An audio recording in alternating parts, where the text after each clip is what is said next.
जानेवारी महिना कर्क राशी. या महिन्याची सुरुवात आपल्यासाठी काहीशी प्रतिकूलतेने होणार आहे. ह्या महिन्यात आपणास आपल्या प्रकृतीची काळजी घ्यावी लागेल.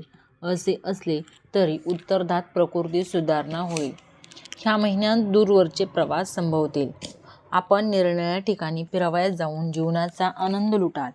विद्यार्थ्यांसाठी महिना अनुकूल आहे. परदेशात जाऊन उच्च शिक्षण घेण्यात ते यशस्वी होऊ शकतील.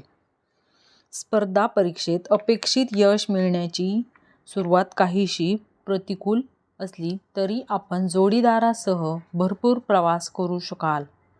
जोडीदारासह व्यवसाय सुरू करू शकाल. एखादा नवीन व्यवसाय सुरू करत असताना खूप त्यात यशस्वी व्हाल. प्रणय जीवनासाठी हा महिना अनुकूल आहे. प्रेमिकेशी विवाह होण्याची शक्यता आहे. ह्या महिन्यात आर्थिक बाबतीत सावध राहावे. ह्या महिन्यात आपल्या खर्चात वाढ होईल. अर्थात प्राप्तीसुद्धा चांगलीच होईल. व्यापाऱ्यांना उत्तरार्धात चांगले परिणाम मिळतील. नोकरी करणाऱ्यांना मेहनतीचे फळ मिळेल. त्यांच्या कामगिरीची प्रशंसा होईल.